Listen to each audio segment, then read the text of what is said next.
Welcome back to another Mayor's Minute. Today, we are in the Planning Director's office. Katrina, welcome. Thank you. This is your Planning and Inspections Director, if you don't know, Katrina Marshall. Katrina, you've been with the city for at least a minute. I'm going to guess 15 years. How close am I? A little under? About 11. 11 years. Okay. Katrina's been with us 11 years. Some of you probably know Katrina because if you've done anything we have a very small planning department, very efficient department.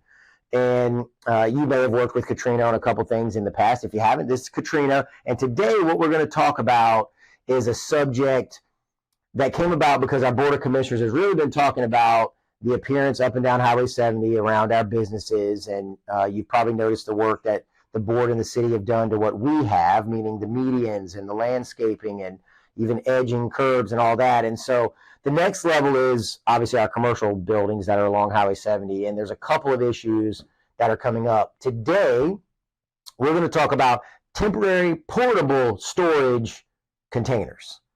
And so there are quite a few up and down Highway 70. Let's start with, and look, there's a really legit definition in the book. And if you want to come in and read it, Katrina can read it to you, or you can come get a copy of it. But Katrina, just basically, what is a temporary portable storage container? Okay. They are for storage purposes for a temporary period of time. They're not intended or they're not outlined in the ordinance for ongoing storage. So it is just to fit a set amount of time just for a particular use.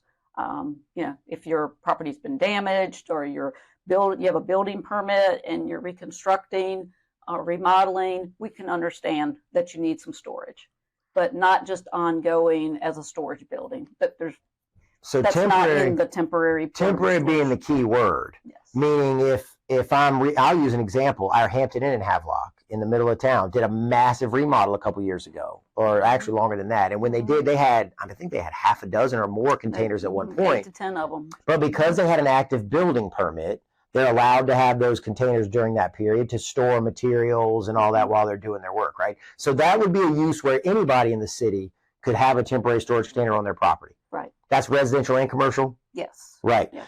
And then if another example, temporary, after Hurricane Florence, there were residences that needed temporary storage units. That could even be like one of those rat pack buildings or any of those, right? Pods or whatever. A pod. Mm-hmm. So you could have that during that time period while you're rebuilding your house because you've got to hold materials or maybe hold your furniture.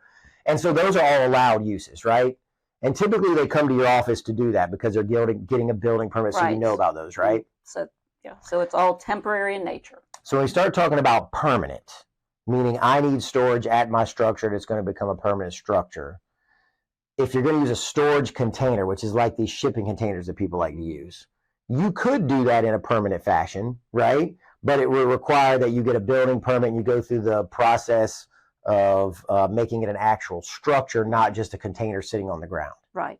It would have to just fall in line as any other structure and get a regular permit. So you could take a shipping container and make it permanent storage, but that's not by dropping it off with a truck. That's by putting it on footers, strapping it down, putting a roof, because our UDO requires some sort of roof structure, things like that. Mm-hmm. Okay, so why are we talking about it in these terms? If you ride up and down Highway 70, there are a lot of businesses that have shipping containers or what we would call temporary storage containers on their property. What year was our UDO? Remind me. 2011. Right. So if you had that container there prior to 2011, that would have been allowed. But since 2011, that has not been the case. And so here's what's going to happen. The city has a couple avenues in trying to address this scenario. And one of them would just be you guys would just go to straight non-compliance, right? And we start sending letters and fining people to have containers removed. We're not, right? You could do that. Yes. What our board has decided to do and staff is we're going to send all of you that might have one of these temporary storage containers a letter. And that letter is going to be an invitation. And what we're thinking we were going to do is put together a stakeholder meeting at the Tourist and Event Center, date to be determined in the next couple of months. you'll receive a letter. That letter is going to be an invite to come out and talk about the situation. And so at that, we'll be happy to get into a lot more details about what determines it to be temporary versus permanent and what would work for your site, et cetera. We can get into all those details and go through pages of ordinances to make sure we all understand it. And then look for a path forward with you guys that have those containers and with other citizens that are interested in what the city looks like and figure out what the future looks like and try to start solving those problems. That's the route that the board has decided to take. So this is kind of your introduction to say, if you have one of those containers, you're going to get a letter from the city of Havelock. It's not a non-compliance letter right now. Right now it's an invitation, and we'd love for you to come out to that meeting. You're probably, some of you are going to have a conflict because we can only pick one date, and there are a lot of people with containers. So if that's the situation, you can always come here to the planning department and sit down with Katrina or her staff.